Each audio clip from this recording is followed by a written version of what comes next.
many ice rinks. Well, we interviewed figure skaters some time back, and actually there are facilities. We're just not as many as, you know, as Canada. Yeah, I would think so. There you go. So we're going to have a chat with them and talk about their latest achievements. But in the meantime, though, we are going to kick things off in the first segment in the United States and circle back to our top story, where Vice President Kamala Harris kicked off Election Eve with a Get Out the Vote event in Scranton, Pennsylvania. She urged supporters to enjoy the final 24 hours of her presidential campaign. Yes, she also mentioned that she used to campaign with her ironing board during the start of her political career. Kamala Harris spent all of Monday in Pennsylvania, whose 19 electoral votes offer the largest prize among the states. Tables near the vice president were full of campaign literature, including door hangers that will be left on doors across the Scranton area. Her final day of campaigning was about one state, Pennsylvania, with the Democratic candidate covering the Commonwealth over 4 events. The vice president also said that she's confident of her chances and flashed a thumbs-up signal as she set off for one final day of campaigning.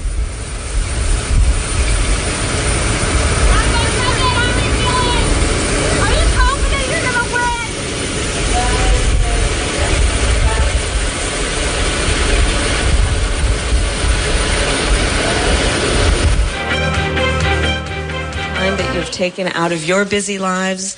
There are a number of things that each one of you could be doing right now, and but you're here, and we're all here together under this one roof as a community of people who care and who are dedicated to the hard work that it requires. You know, I like to say that you know, when you love something, you fight for it, and that's what we're doing. And that's what we're doing. We love our country, and we are fighting for the best of who we are. And I love it. Thank you. I love you. Meanwhile, Donald Trump kicked off 4 rallies in 3 states on Monday in a final push before Election Day. He began the rallies in the battlegrounds of North Carolina. He predicted victory despite polls showing an increasingly tight race in the state. He urged his voters to get to the polls and said that it was his only purpose visiting the state on Monday. Donald Trump announced that he will notify new Mexican President Claudia Sheinbaum that she must stop the flow of migrants and drugs into the U.S. or risk a 25% tariff on Mexican imports if he is elected. He is set to do this since Mexico is the main trading partner of the United States. He claimed that he will do this on his first day as president if elected. The former president often speaks about how he threatened former Mexican President Andrés Manuel López Obrador, and it was part of his, quote, remain in Mexico, unquote, policy, where migrants have to wait outside the U.S. border to apply for asylum. However, that program was ended by Joe Biden. It was the final day of campaigning for candidates, as more than 50% of expected ballots have already been casted through early voting. They're always up at the end.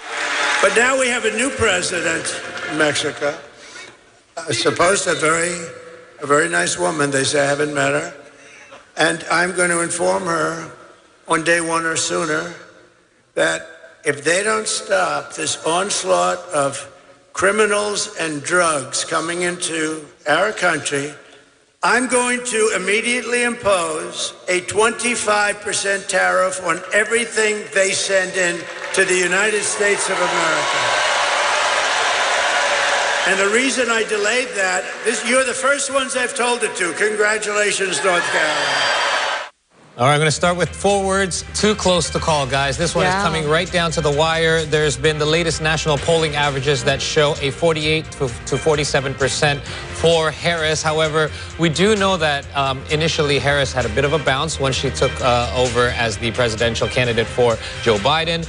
But then the polls became relatively stable in September, early October, but has tightened over the last couple of weeks. Now, we know that national polls just give us an idea of what the voters are going to vote, but we do know that that's not necessarily the best way to predict the result. They do things very differently in the United States than we do in our presidential elections, because the U.S. uses an electoral college system. So there's basically 538 electoral college votes up for grab.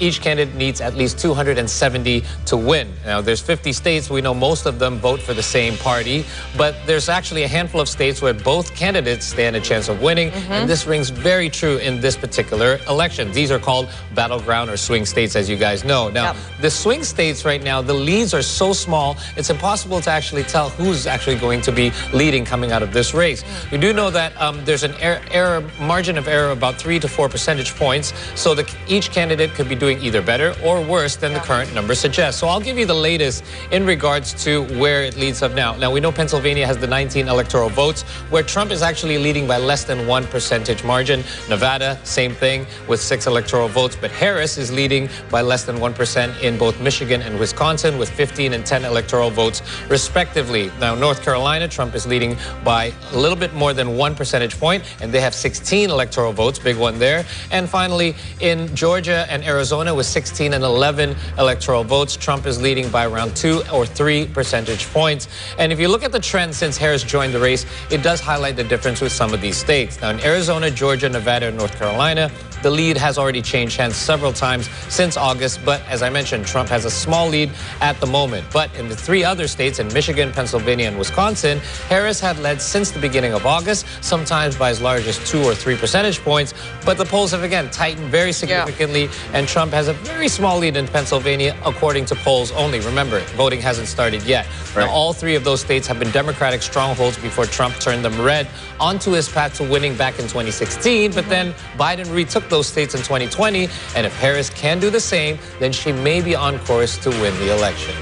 Still too close to tell. I mean, it's really down After to saying the all wire. that, I'm still not sure which states are going to go which way. It's a lot, and for Trump, this is the 3rd time on the race as well. Absolutely. So it's one to watch out 1-1 record. for. Exactly. And I mean, Paul, you've basically mentioned all the states taking polls, but when do polls actually open and close? So there's no actually set time for when voting is set to begin in the morning of, because the United States is so spread out. There's actually a 3-hour difference between the East Coast and also the West. So tomorrow, local time on the 5th of November, most states will actually begin their voting at 7 a.m. However, others can actually start earlier at 5 a.m. And some states actually start later at 10 a.m. So voting will commence at a variety of times all across the United States, especially notably in New Hampshire, Tennessee, and Washington, where this is also decided by different counties. So even within the state, different counties have different starting times. But polls do close at also a range of times across the country. Voting will end as early as 6 p.m. local time in Indiana and Kentucky, while polls in Hawaii and Alaska, so further out on the west, would not close until midnight U.S. Eastern time. So I actually have this really interesting map here that you guys could see that tells you of all the different times. If you get a closer look at that. And I think that has to do with like how many registered voters are. Yes, so the bigger the state, the more times it would bring. So you could see that over here in the eastern part of the United States, you'd have a later time where votings would close at 12 a.m. and over further on the western side, it will be much, much later if you compare it to now, we're used to seeing, like, a lot of times, like, we have such a time difference over here, basically 12 hours compared to the East Coast, that we're anticipating, and we will be covering all of the election coverage as well, but we're always trying to wonder,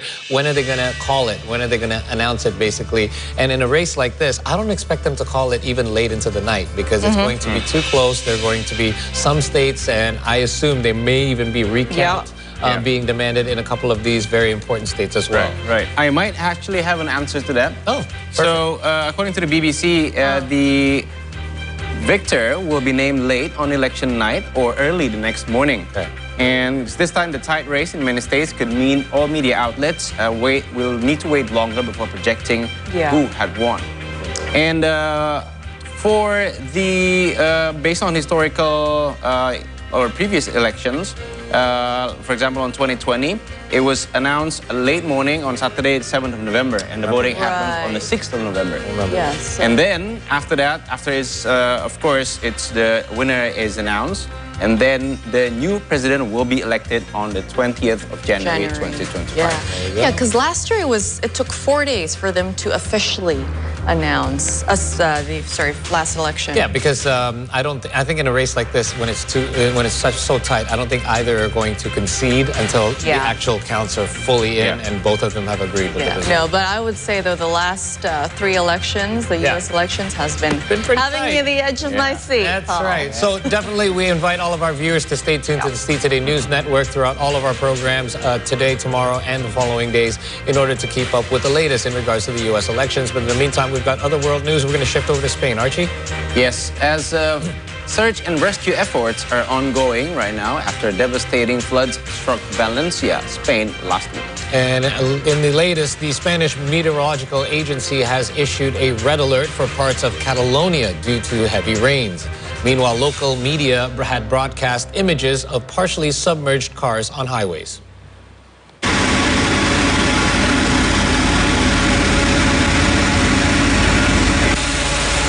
Rescue and relief efforts remain underway in Spain after flash floods swept through Valencia, Castilla-La Mancha, and Andalusia last week.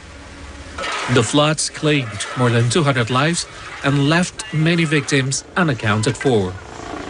The death toll from one of Spain's biggest disasters in decades has risen to 217 as of Sunday. Spain's Prime Minister Pedro Sánchez said that this was the second deadliest flood event to hit Europe this century. Although the military and emergency services have reached many of the affected towns, some are still desperate to receive help for almost a week after the deadly floods. A school in La Torre has become a medical center, drop-off and distribution points for basic supplies as many from the worst-hit areas come to get fresh water, milk, and other essential hygiene items. The Mestalla Stadium, which is home to Valencia Football Club, has also received food and water coming from all over the country to distribute to those in need. The response of the people has been absolutely amazing. This is just one of the points where people can bring all kinds of supplies, food, detergent, blankets, whatever. This is just one point in the city. There are points of reception of this stuff all over the city, all over the region, and they are flooding from everywhere in the country. Volunteers have also been helping in the worst-hit areas, while authorities continue the search for bodies in underground parking lots. The determination of the volunteers and the outpouring of help and generosity have offered a ray of light in the dark moment for the country as Spain mourns the many lives lost in the disaster. Meanwhile, Spanish Prime Minister Pedro Sánchez met King Felipe VI for a flood crisis meeting in Madrid on Monday. This meeting took place after a crowd of enraged flood survivors pelted the Spanish king and queen with mud and rocks during their visit to Valencia City. Officials rushed Prime Minister Pedro Sánchez from the scene soon after his contingent started to walk the mud-covered streets.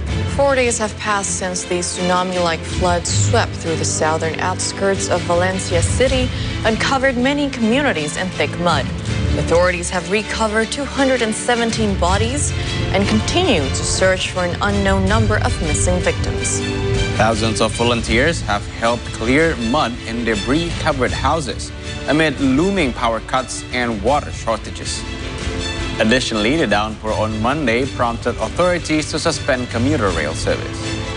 And it is quite common for authorities to visit. However, the reaction from the crowd was surprising, but there is a reason for this. Many have felt that there should have been an earlier warning system in regards to those. If you remember when this first happened, it came out pretty late that the advisory for people to stay in their homes. And many citizens were wondering why they weren't warned of this earlier, because many of them have gone to work, underground commuter lines, many were in underground parking lots where the flooding happened, and that's why the victim count was so high, over 200. Many have felt that if they had received an earlier warning system, that they were able to stay home, that at least if they were stranded, even if they had to climb the roofs of their houses, they would actually be safer there as opposed to where they were. And that was why there was such a backlash over this as well. And perhaps this was what one of the things that's being discussed right now in regards to crisis management, whether an earlier warning system could have been sent out in order to keep those that were ended up being either working or commuting at home, where they would have been much safer. Absolutely. Yes, folks, and we're gonna update you more on that. And first up, we're gonna have our first short break. And in the meantime, do stay connected with us on our socials at See Today News, and we'll be back.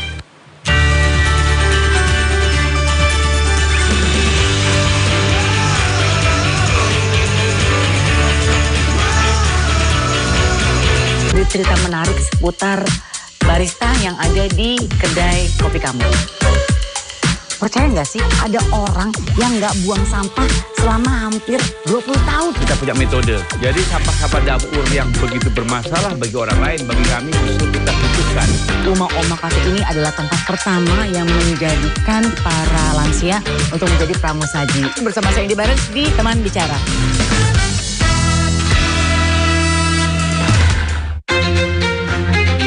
Of happiness. It is not something that is sought, but they create it themselves with the simplicity and luxury of the nature that they love.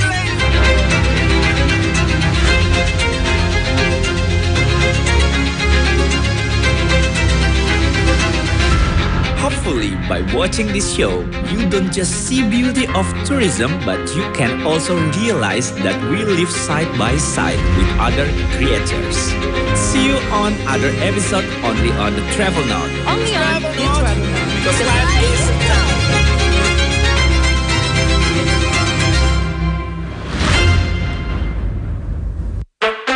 Ya mungkin namanya rumah sinari bumi juga tiba-tiba dari istri saya, karena banyak cahaya yang masuk gitu di rumahnya. Jadi kita namakan sajalah rumahnya rumah sinari bumi. Modern tropis dengan sentuhan Jepang dan Skandinavian.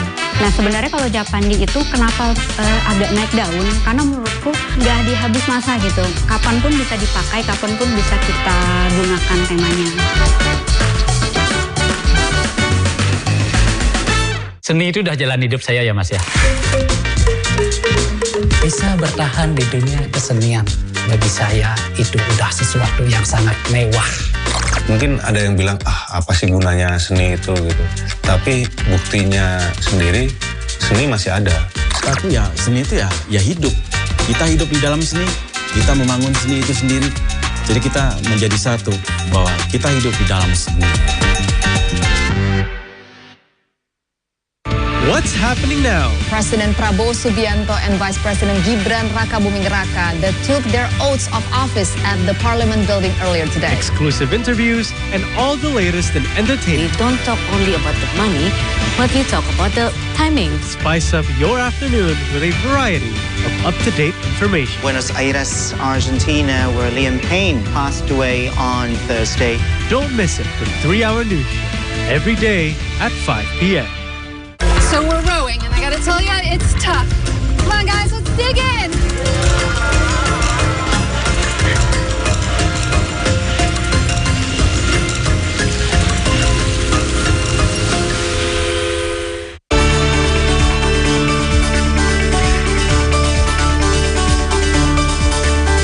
Welcome back to the C Morning Show. You're still with us on C Today. Now it is time for us to bring you some updates from around Indonesia. Kicking off with our first one, the Attorney General's office recently named Mariska Wijaya as a new suspect in the alleged bribery and graft case for the release of her son, Ronald Tanur, involving the Surabaya State Court. She allegedly attempted to bribe 3 judges with the amount of 3.5 billion rupiah to release her son from his murder verdict.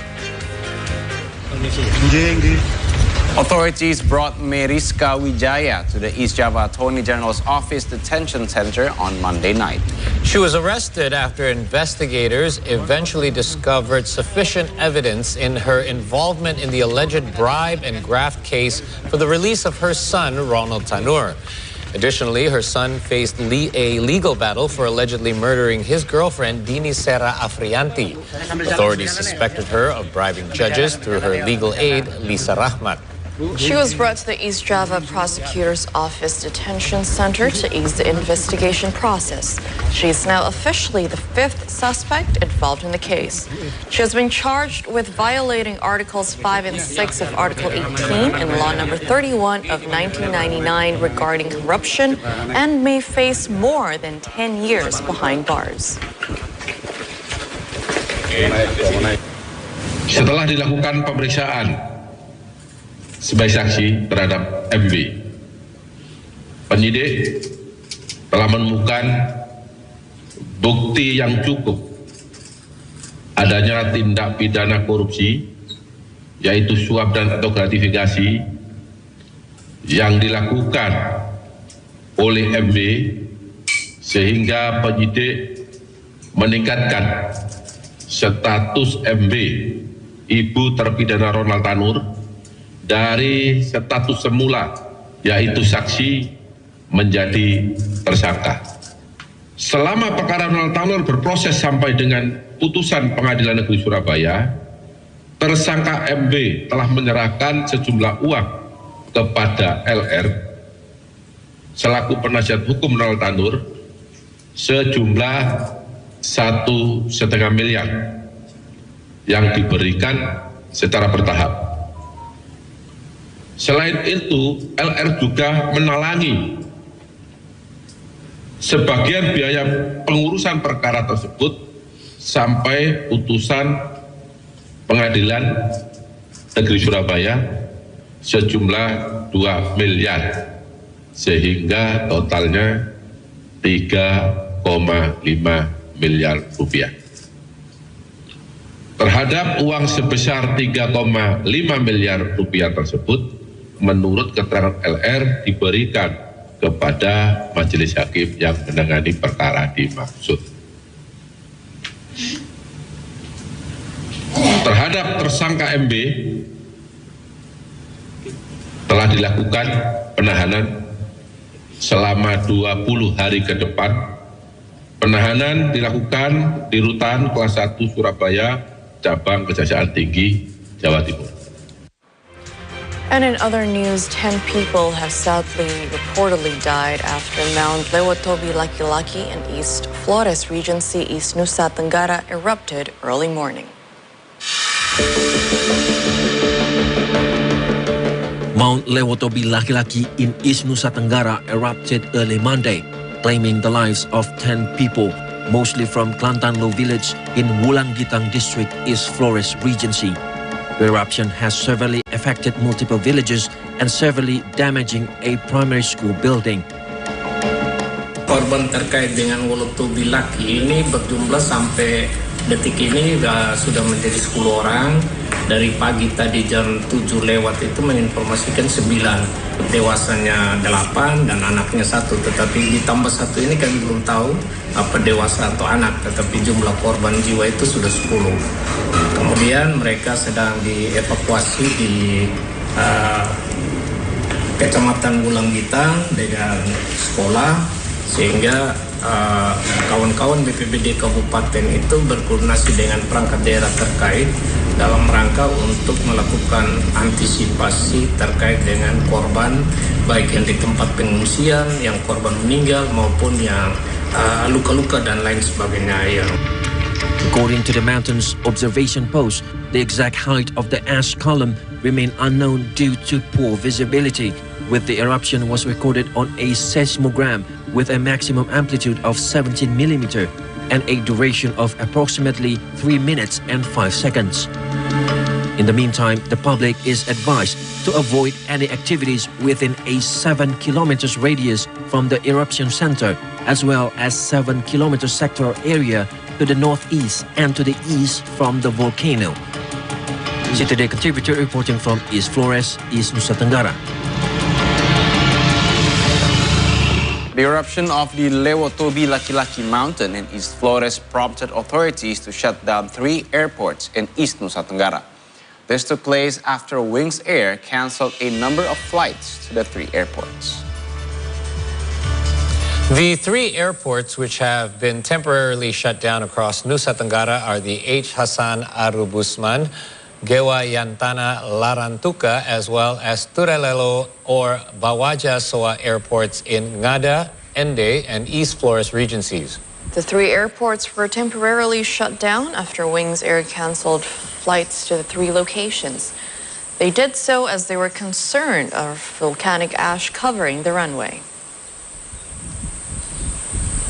Diinformasikan bahwa untuk Bandar Udara El Tari saat ini masih beroperasi secara normal, namun untuk bandara tujuan dari Flores antara lain Bandar Udara Larantuka, Bajawa, dan Ende saat ini mengalami cancel flights dikarenakan adanya erupsi Gunung Lewotobi. Rute yang kita layani hanya 3. Namun kayak seperti Labuan Bajo mengalami juga cancel flights, merupakan penerbangan lanjutan dari ND. And in other local news, the National Food Agency as well as the Food and Drug Monitoring Agency recently declared that Muscat grapes, which are available in markets all across Indonesia, are safe for consumption. The decision was made following lab tests, which included evaluation for residue of the pesticide chloropyrifos. The tests were done with the tandem mass spectrum chromatography gas method and involved hundreds of samples from across Indonesia. Following the test, authorities found that pesticide residue on Muscat grapes of the Shine variety, which are available across Indonesia, were still within safe levels. The tests show that 90% of 350 samples were free of pesticide, while the other 10% included residual pesticide. However, they were below dangerous levels. The National Food Agency conducted tests on 240 residual pesticide compounds and found 219 negative as well as 21 residual substances. However, they were all well under the limit for pesticide residue. The tests were done with the tandem mass spectrum chromatography gas method and involved samples from the greater Jakarta area, Bandung, Surabaya, Bandar Lampung, Makassar, Pontianak, as well as Medan. Berdasarkan hasil uji cepat residu pestisida terhadap 350 sampel anggur Shine Muscat yang dilakukan oleh Dinas Urusan Pangan Daerah, diketahui bahwa 90% sampel negatif dan 10% sampel terdeteksi positif, tapi dengan kadar yang rendah, di bawah ambang batas maksimum residu.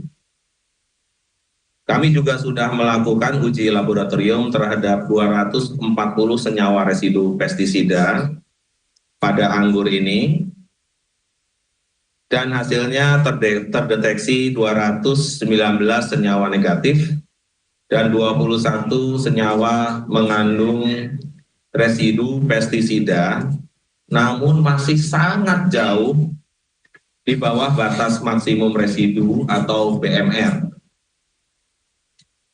Dari hasil uji ini juga dinyatakan tidak ada senyawa berbahaya seperti dugaan dari pemberitaan di Thailand, yaitu klorpyrifos dan endrin aldehyde. Apabila di kemudian hari ditemukan produk yang tidak aman di peredaran, mudah-mudahan tidak terjadi, Badan Pangan Nasional akan mengambil tindakan tegas sesuai dengan prosedur yang berlaku